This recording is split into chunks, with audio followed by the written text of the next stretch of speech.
रुनीचा गांव की धूल भरी धरती पर सदियों पहले एक असाधारण संत प्रकट हुए, बाबा रामदेव जी। वे केवल एक साधु नहीं थे, बल्कि लोक कल्याण के लिए जन्मे दिव्य पुरुष थे। उनका मन सदैव पीड़ित और निर्धनों की सेवा में रमा रहता था। गांव की जनता उस समय अनेक कठिनाइयों से जूझ रही थी।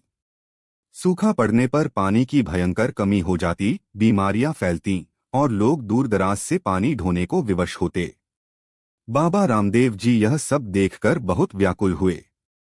एक दिन उन्होंने गांव के लोगों को बुलाकर कहा, भाइयों बहनों, पानी जीवन का आधार है। यदि गांव में एक विशाल सरोवर बन जाए तो न केवल हमारी प्यास बुझेगी, बल्कि यह जल लोगों की बीमारियों को भी दूर करेगा। गांव वाले चकित होकर बोले, बाबा, इतना बड़ा सरोवर बनाना हमारे बस की बात नहीं। यह तो असंभव है। बाबा मुस्कराए। जहां श्रद्धा और सेवा की भावना हो, वहां कुछ भी असंभव नहीं होता। फिर उन्होंने स्वयं अपने हाथों से मिट्टी खोदनी शुरू की। धीरे धीरे गांव के लोग भी प्रेरित होकर उनके साथ जुड़ गए। दिन रात श्रम हुआ और आखिरकार रुनीचा की धरती पर एक विशाल राम सरोवर का निर्माण हुआ।